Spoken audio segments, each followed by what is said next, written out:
Semaine, nous recevons l'immense Zach Nani.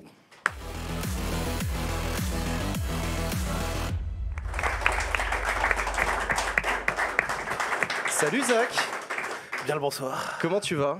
Je vais très très bien et vous ? Ben, ça fait très plaisir de te recevoir, nous ça va très bien, on est très content de t'accueillir. Zach Nani, pour celles et ceux qui ne te connaîtraient pas, tu es un streamer, tu es un streamer et youtubeur. Ouais, c'est ça. Ça fait un paquet d'années maintenant que tu fais ça.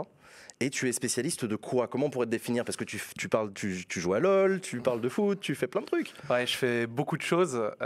J'ai ma propre émission où tu es passé toi-même, Zach en roue libre, où c'est une sorte de format interview assez long, où je prends un petit peu le temps d'aller au fond des choses avec les personnes en refaisant leur parcours, en leur demandant leur avis sur des sujets d'actualité. Ça permet de pouvoir s'exprimer en dehors de ses propres réseaux et ça donne une plateforme. Et je trouve que c'est assez bien, surtout par rapport à des formats télé où de temps en temps c'est assez limité en termes de temps et de pertinence.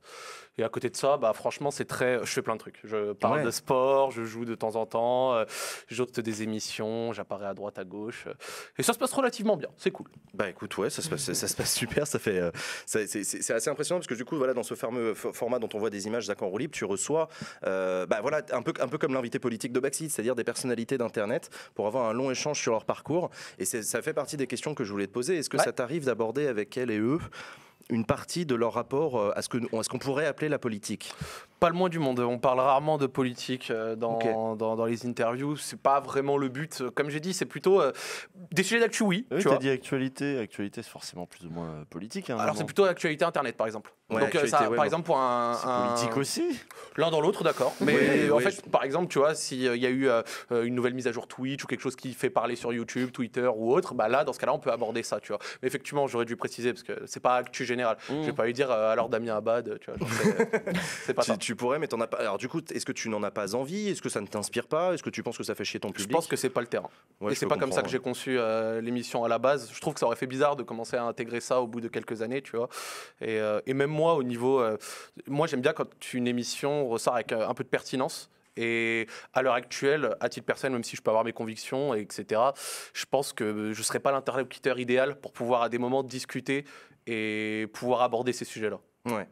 Du coup, toi et moi, on a un peu le même recul de par ces formats d'interview avec ce peuple d'Internet, ces gens qui font des choses sur Internet. Tu les trouves comment, toi ? Tu les trouves sensibles à des thématiques qui touchent les gens ? Tu les trouves caricaturaux ? Tu les trouves sincères dans leur démarche ? Au niveau des gens que je reçois ? Ouais, les gens que tu reçois. C'est toujours sincère. Ouais. Parce qu'en fait, si tu veux, pour moi, la qualité d'une interview, elle va pas tant seulement dans les questions et les points abordés, mais elle va dans la manière de l'intervieweur de recevoir la personne et d'essayer de la mettre à l'aise pour faire en sorte que celle-ci se confie, tu vois. Maintenant, j'ai fait plus de 120 émissions de ce type en 5 ans, et il y a peut-être qu'une seule fois où dans ma tête ça a été dur, j'ai dû tirer un petit peu les verres du nez de la personne. En dehors de ça, en fait, il y a un processus qui fait que quand au début tu parles de la personne et de ses fondements, notamment de son parcours scolaire ou d'autres choses comme ça, directement la personne replonge dans ses souvenirs, repense à son enfance, rediscute de ça, raconte des anecdotes, et bizarrement et doucement, ça instaure un climat où elle se sent de plus en plus à même de pouvoir discuter et se livrer petit à petit. Et mon émission a déjà été la plateforme où des personnes ont annoncé des choses. Par exemple, il y a des personnes qui ont annoncé dans mon émission qu'elles avaient un enfant, chose que le public ne savait pas. Des personnes dans mon émission ont annoncé des projets, ou annoncé, on parlait avec le cœur, des périodes difficiles de leur vie, qu'elles avaient jamais dit publiquement. T'es sûr que tu veux pas inviter Damien Abad ? Peut-être qu'il pourrait vraiment dire qu'il a violé des meufs. J'ai réfléchi à un moment, je me suis dit que ce serait pas super pertinent. Okay. C'est un peu plus Laurent Boyer ou Michel Drucker ? Ni l'un ni l'autre. Comment tu vois ça ? C'est qui tes références pour l'interview ? J'ai pas vraiment de référence en fait. Quand je suis arrivé chez Eclipse en 2017, ils m'ont dit t'as 1h30 de format talk show, tu fais ce que tu veux. J'ai pris une feuille et j'ai écrit. Et je me suis dit faire ça de cette manière, ce serait cool. Et pour être tout à fait honnête, et je le dis même pas avec, je le dis pas avec un ego ou quoi que ce soit, mais les formats interview télé ou même de ce qui se fait ailleurs, en général, j'aime pas trop. Pas que les gens le fassent mal, je trouve juste que c'est pas vraiment ce que j'aime. Je trouve vraiment que c'est trop court, que c'est trop coupé, que c'est haché, que ça va pas au fond des choses et que en général ça reste en surface. Et quand ça reste en surface, c'est pas là où ça m'intéresse. T'as quoi à l'esprit quand tu dis ça ? T'as quoi comme format à l'esprit, comme exemple ? Bien sûr, par exemple, tu vois, ça va être les formats Combini en 2 minutes 30. Ça peut être des formats télé, justement, on n'est pas couché, où la personne vient et à 15-20 minutes, tu vois, surinterrompu par 90 personnes à côté sur le plateau. Les applaudissements. Les applaudissements, les séquences et tout de suite la pub. Et oubliez pas, on a utilisé du café et machin. Le van de Laurent Baffy. Voilà, les consorts. C'est pas non, vraiment... mais t'as peut-être pas de référence, mais t'en es devenu une. En tout cas, je te le dis. Hein. Merci.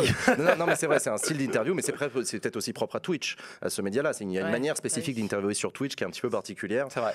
Tu as aussi un nouveau format que tu as lancé qui est très intéressant où tu vas visiter des centres-villes. Ouais. Tu vas faire le tour des villes de France Ouais, avec un streamer qui te fait marcher dans sa ville. À lui, tu vas rencontrer son terre-terre à lui. Quoi. Ouais, c'est ça. Et c'est assez intéressant parce que dans ce format-là, tu vas discuter avec des jeunes de la ville en question. Il y a un petit côté sondage de la jeunesse où tu vas parler à ces jeunes-là. Ouais, on essaye un petit peu. Donc ça, c'est avec mon équipe parce que je me suis entouré un petit peu.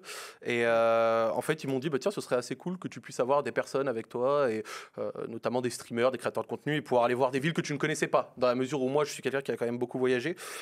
C'était assez cool. Donc on a fait une première à Rennes, une seconde à Angers. La troisième sort cette semaine, c'est à Tours. Okay. Le mois prochain, je serai à Avignon. Donc on va faire les villes de France petit à petit. Et franchement, c'est cool parce que Stéphane Bern, quoi, en fait. Ouais, mais en fait, si tu veux, c'est même une discussion un peu long format en se baladant. Tu vois, le but, c'est pas de dire, tu vois, ce château 1833, magnifique, il y a un vin qui est produit là-bas. Non, c'est pas vraiment ça. C'est plutôt en mode quelqu'un qui te décrit sa ville. Kiffes, où tu traînes. Ouais, exactement. Tiens, là-bas pour manger, c'est plutôt pas mal. Tiens, les jeunes qui sortent, ils sortent plutôt dans cette rue. Tiens, machin. Tiens, moi, quand j'étais plus jeune, que j'avais un rencard avec une homme ou un mec, c'est là-bas que j'allais, et ainsi de suite. Une homme ou un mec, une femme. Ouais, ça marche. On a compris, t'inquiète. Est-ce que tu es quelqu'un d'engagé? Est-ce que tu as des engagements personnels, des causes qui te tiennent à cœur? J'ai pas vraiment d'engagement personnel, je reste assez neutre, mais après je suis quand même quelqu'un qui me renseigne, je suis quand même quelqu'un qui a eu des lectures et qui a mes opinions, mais c'est pas quelque chose pour lesquelles je milite en réalité. Ouais, ça dépend ce que tu as, ça dépend de la notion que tu mets derrière le mot militer, qui est un mot peut-être un peu fort, effectivement, qui renvoie à une réalité de pratique un peu intense, mais tu as quand même un engagement, parce que tu as fait un match de foot il y a 2 semaines pour l'UNICEF au profit de l'Ukraine. Ouais, c'est vrai. C'était quoi cette expérience? C'est quand même particulier, t'es retrouvé, on a des images d'ailleurs, t'es retrouvé dans un stade une performance légendaire, on s'en rappelle. Non, c'était un match caritatif, comme tu l'as dit, en faveur des enfants victimes de la guerre en Ukraine, avec un super contrôle du gauche. Je vous laisse profiter. Voilà, magnifique. Mais en dehors de ça, non, c'est assez cool. Ça a été une possibilité qui m'a été offerte par Domingo, et moi, je l'ai saisi avec plaisir, parce que je suis de Lyon, j'ai vécu et j'y vis encore d'ailleurs. Et franchement, c'est une ville qui me plaît, et donc du coup, et dont je suis fan de l'équipe de foot, et donc du coup, pouvoir aller sur le terrain d'une équipe que je supporte depuis que je suis enfant, ça a été un rêve, et un très beau rêve. Gerland, c'est le Groupama Stadium maintenant. Gerland, c'est l'ancien stade. Ah. Mais oui. Mais c'est bien, t'as les anciennes références. Merci. J'ai découvert le stade parce que je me suis fait vacciner là-bas. C'est vrai que il y avait un vaccinodrome là-bas. C'est grand, hein. C'est grand. Je suis content aussi. Juste le foot, c'est pas trop ton truc. 59 000 places. J'ai pas vu qu'ils avaient fini de refaire la gare de Rennes aussi. J'ai appris ça, c'est très bien. Total. Mais non, mais ce qui est marrant sur ta chaîne, ce que j'ai vraiment aimé, c'est le côté t'as envie d'essayer un truc, t'essayes un truc. J'ai regardé tes séries où tu parles des trucs glauques là sur Internet. Alors, il y a des trucs, j'étais pas prêt. Hein. Tu peux préciser de quoi tu parles. En gros, il fait des vidéos où il fait une série de 4 trucs bizarres qui se sont passés sur Internet. Ouais, sur les réseaux sociaux. Un peu faits divers, un peu des fois trucs un peu chez père quand même, de gens bizarres. Et des fois, c'est des anecdotes sur des grands streamers connus. Il leur est arrivé ce truc de fou. J'ai adoré l'anecdote du mec où il y a un mec qui va vivre chez lui. Et puis après, bref. Ça a été pas avec Soda Popine. Ouais. Voilà, c'est ça. Et puis là, le truc des villes. Et puis le dernier truc que j'ai vu, c'est très récent. T'as fait un truc sur la dette étudiante américaine. Ouais, alors en fait, si tu veux, vu que. Alors, je trouve que je m'exprime assez bien et j'arrive à avoir un storytelling intéressant, mais c'est grâce à l'expérience, etc. J'ai commencé à faire pivoter mon contenu du jeu vidéo à justement du storytelling, essayer de trouver des choses, etc. avec l'équipe avec laquelle je me suis entouré. Est-ce que c'est pas le contenu de la maturité? Si, j'ai vieilli. 27 ans, 27 ça, c'est une question Laurent Boyer, non ? Non, mais plus sérieusement, c'est quelque chose que j'ai essayé de faire. Et en fait, récemment, je me suis dit, tiens, au lieu d'aller trouver des histoires, je vais essayer de prendre un geste d'actualité et d'essayer de l'expliquer aux gens pourquoi est-ce que c'est plus intéressant que ce qui n'a l'air. Et en fait, le PDG de Snapchat avait en fait offert à une promotion 2022 d'une université où il est lui-même allé, de rembourser leur dette étudiante. Et en fait, moi, je connaissais, parce que j'avais déjà beaucoup lu, le problème de la dette étudiante aux États-Unis, qui est une bulle énorme de 1800 milliards qui croît chaque année, avec derrière du coup une partie de ces dettes qui est assurée par l'État, mais qui fait que du coup l'augmentation des droits d'entrée des écoles est absolument hallucinante. Ça a triplé en 20 ans et quelques, avec des écoles qui se disent de toute manière ils auront leurs prêts. Alors en plus on garantit l'État, donc même si les mecs et donc d'aucuns disent que ça peut être les prochains subprimes aussi. Ouais, ça peut exploser. Ouais. Exact, avec des dizaines de millions d'Américains qui ont 20-30% de leur pouvoir d'achat qui est ponctionné par mois pour du remboursement de dettes pendant des années. Et donc, du coup, en fait, c'est pour ça que je me suis dit, ce serait intéressant de leur montrer ce geste et de leur dire, ça dépasse la simple pensée qu'on peut avoir de prime abord en le regardant, à savoir, oh bah tiens, il se fait mousser en remboursant les trucs d'une promotion. Non, c'est un vrai truc. Et c'est un vrai truc parce que c'est incroyablement politique comme sujet. Tu te rends compte quand même. Non, mais là, tu me prends sur le bon moment. Non, mais justement, parce que tu vois, moi j'en ai reçu un paquet des streamers et des streameuses sur ce même plateau qui me disaient qu'ils n'abordent jamais de sujets politiques, etc. Et toi, c'est avec une facilité déconcertante et qui fait vachement plaisir à voir que tu te dis, bah ouais, ce sujet il est méga technique, mais en fait, il faut qu'on en parle, c'est intéressant et c'est quelque chose de rare. Tu as conscience d'aborder un sujet complexe et politique en le faisant ? Oui, mais total. Mais tu sais que tellement j'avais envie de le faire que quand je m'en rappelle, j'étais tout seul, il n'y avait pas ma femme chez moi ce jour-là. Et j'y pensais parce que je devais faire la vidéo le lendemain et il était 2h30 du matin, j'étais dans mon lit, je tournais et j'arrivais pas à dormir tellement je pensais au sujet. Je me suis levé et j'ai tapé 2h30 de script, j'ai dormi à 5h, je l'ai tourné le lendemain matin et j'étais bien content. Et donc du coup j'ai fait mes petites recherches pendant 2h30. C'est bon les comme petits, ça. les petits coups de speed comme ça. Ouais, tu vois, un gros coup de speed comme ça m'a fait plaisir. C'est super, quand t'as le truc qui tourne, et que après, pour soulager, en fait, t'es obligé de. Non, c'est vachement bien. Et je trouvais que le vocabulaire employé, par exemple, à un moment, tu parles du déficit du commerce extérieur, de la balance commerciale, je sais pas quoi, sans dire balance commerciale. Tu fais pas chier avec les termes techniques, tu expliques vraiment le truc. Et donc, t'es assez bon en vulga à proprement parler. Par contre, je me disais. Par contre, derrière, il y a des compétences là en économie, en machin. Ta formation, c'est l'économie à la base ? J'ai fait une école de commerce basique, mais franchement, j'en ai pas retiré grand-chose sans mentir. Non, c'est juste ça t'intéresse, quoi. Non, j'ai beaucoup lu, j'ai eu des lectures. Au début, quand j'ai commencé à m'intéresser à la politique, je m'étais avec l'influence de certaines personnes que je connaissais. J'avais commencé sur des lectures plutôt libérales au début, pour être tout à fait honnête. J'avais commencé classique, sophisme économique, capitalisme et liberté et compagnie. Et j'ai trouvé ça intéressant. Puis après, j'ai poussé le truc un petit peu plus loin. Et en fait, à l'heure actuelle, j'ai pas vraiment d'idée d'arrêter sur des tonnes de sujets, mais à l'heure actuelle, je suis plutôt. Alors, c'est pour ça que je me suis dit, hasard du calendrier, vous recevez Clément Beaune ce jour-là, mais moi, à l'heure actuelle, j'ai plutôt mené mes lectures et ce que je regarde plutôt sur l'Union européenne, etc., et ses conséquences. Et je trouve que c'est un sujet qui est totalement absent en France, qui a pu l'être à des moments porté en 2017 via François Asselineau.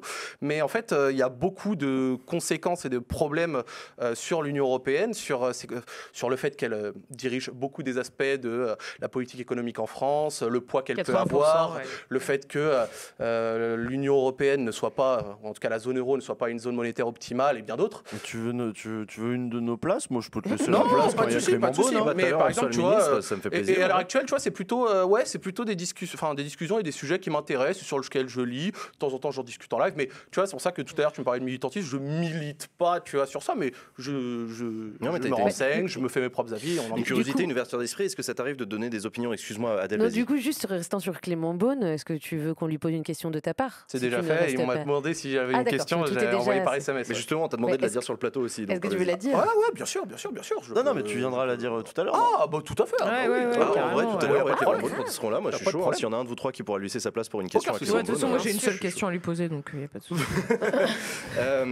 T'as aussi fait pas mal de blagues, de références au fait que c'est galère de faire des vidéos pendant le Ramadan. Ouais. T'as eu ça a été reçu comment par ton public, ça ? T'as eu des relous qui t'ont cassé les couilles ? Non, pas du tout, pas le moins du monde. Franchement, il n'y a pas de raison. En fait, je disais juste que vu qu'on ne mange pas et que du coup, la chose qui peut te mettre le speed dans la tête, c'est le sucre. Quand tu ne manges pas et que tu essayes de tourner vers 17h après, on va dire un jeûne de plus de 18h. Surtout que t'es juste avant de rompre le jeûne, donc l'enfer. Ouais, c'est ça. Du coup, c'est vrai qu'il y a des moments où j'ai un petit peu du mal à... C'est le moment où tu commences à saliver, tu sais que ça va tomber, mais... Ouais, c'est totalement ça. En fait, j'avais du mal à me concentrer. Parce que du coup, pour essayer de pouvoir discuter, etc., en fait, il y avait des moments, j'allumais la caméra et j'arrivais pas à débiter plus d'une minute, même si je savais à peu près ce que je devais dire. Donc moi, je fonctionne pas avec des scripts. J'en ai, mais je sais plus ou moins ce que je vais dire et je l'articule de la manière dans laquelle je me sens à l'aise. Mais j'avoue que quand je jeûnais, c'était compliqué. Alors certains me disaient, attends le soir. Sauf que le soir, quand tu t'as envoyé un parpaing à 20h30... tu vas te coucher direct. Et là, d'ailleurs, dans les nouveaux sujets, un peu comme la suite de la dette des étudiants américains ou les sujets européens, t'as quoi ? Est-ce que tu peux nous dire ce sur quoi tu travailles ? Si j'ai des nouveaux sujets à l'heure actuelle ? Non, pas encore. Ouais. Et est-ce que tu as des références, quand tu t'es lancé comme ça, c'était vraiment juste naturel ou tu as regardé des John Oliver aux États-Unis qui font de la vulgarisation en utilisant aussi parfois l'humour ou le vocabulaire plus détendu, tout en étant hyper précis comme le rappelait Usul? Moi, ça a été plusieurs chaînes YouTube que j'avais commencé à écouter, des Thinkerview par exemple, que j'aimais bien, des formats justement que tu mets un petit peu en fond, t'écoutes, etc. Il y a également la chaîne YouTube Grand Angle, que je trouvais assez intéressante sur certains sujets, sur certains points abordés. Sur certaines vidéos, j'étais tombé également sur la chaîne Trouble Fait, mais lui, pour le coup, c'est vraiment un peu plus anti-UE. Mais bon, à chaque fois, c'est argumenté et fait d'une certaine manière. Et pour le reste, j'avais des lectures également plutôt littéraires. Et littéraires, j'ai sorti les références que j'avais avant, notamment quand je m'y étais mis au début. Et là, c'était plutôt, comme je l'ai dit, du libéral. Mais ça, c'était plutôt l'époque 2017. Et aujourd'hui, quel rapport t'entretiens avec l'actualité politique? Là, on vient de sortir d'une séquence de présidentielle. On est en plein dans une séquence nouveau gouvernement. On est dans une séquence également élection législative. Est-ce que c'est quelque chose que tu suis ou peu ou pas? Je suis l'actualité politique, mais je le suis de manière un petit peu désintéressé, parce que dans la mesure où, comme je vous ai dit, je pense qu'il y a beaucoup de choses qui sont guidées de manière un petit peu supranationale. J'ai du mal à m'impliquer plus que ça et à croire au changement plus que ça dans le fond. En fait. Au niveau national. Oui, mais attends. Ouais, mais pour autant, parce que là, il y a un Conseil européen qui va arriver d'ici lundi prochain. C'est un truc que là, tu vas regarder avec intérêt. Tu vas dire, ah tiens, sanctions économiques contre la Russie, lutte contre l'inflation, c'est des choses que tu vas regarder parce que tu l'as dit tout à l'heure, c'est vrai qu'en France, l'actu européenne, on s'en branle un peu la plupart du temps. On s'en fiche totalement. Non, j'avoue que c'est pas quelque chose que je vais suivre. Juste pour préciser un truc, parce que c'est vrai qu'on a tendance à parler de supranational lorsqu'il s'agit de l'Union européenne, c'est le cas, mais finalement, ceux qui décident, ça reste les États. Donc il faut aussi, je pense. Ça dépend sur quoi? Ça dépend sur beaucoup de choses. Beaucoup de choses. Enfin, c'est quand même le Conseil qui a la majeure partie du pouvoir de décision. Avec le Parlement et avec la Commission. Le Parlement, il a moins de pouvoir. Tu penses que Clément Beaune a plus de pouvoir que la Commission européenne? Évidemment. Ça dépend des sujets. Je suis pas sûr. En fait, il y a un paquet de sujets sur lequel la majeure partie des grandes décisions sont prises au sein du Conseil. C'est en codécision avec le Parlement. Le Parlement casse les couilles et fout ses priorités. Codécision sur certains trucs, pas tout. Pas tout, non, mais la Commission aussi prend des décisions seule sur les règlements. Oh putain, l'engueulade jargonneuse. moi j'ai débranché dans ma tête. Ce que je veux dire, c'est que l'Union européenne, ça reste les États. D'accord. C'est pas une entité indépendante qui vit toute seule. Mais non, ça reste. Les décisions qui sont prises, c'est en partie une décision qui sont prises par nos gouvernements nationaux. Totalement. Mais en fait, si tu veux, c'est aussi. C'est important de le rappeler. Bien sûr. Mais c'est des décisions qui sont prises à 28, qui sont du coup, qui ont donné du coup des traités qui eux du coup influencent beaucoup de choses et pour lesquels il est très difficile d'aller contre, sachant que en France, dans la Constitution, le président est garant des traités signés. Du coup, c'est très compliqué de pouvoir aller contre.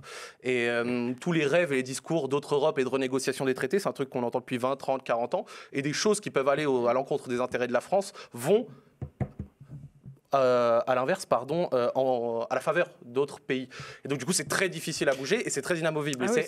Et c'est là, tu vois, que j'ai plutôt un détachement dans le fait de changer ces choses-là en profondeur, en réalité. Dernière question, c'est quoi ton point de vue sur l'écologie? Parce que j'ai vu passer des tweets où parfois, t'hésitais pas à dire des trucs en disant, ils nous emmerdent ces écolos. Non, j'ai jamais dit ça. C'était en rigolant? En fait, il y avait beaucoup plus de nuances que ça, mais je peux comprendre que ça ait laissé... Il y avait écrit j'encule l'écologie en 2020.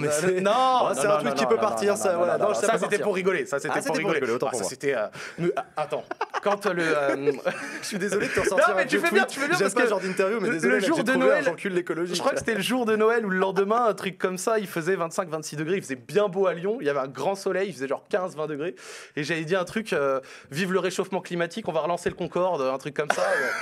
Et c'était bien sûr sur un ton totalement humoristique, il y avait zéro sérieux sur ça. Donc non, moi, par rapport à... Non, l'écologie, je me suis jamais réellement exprimé sur ça. Je l'avais déjà fait par parcelle, mais c'était plutôt...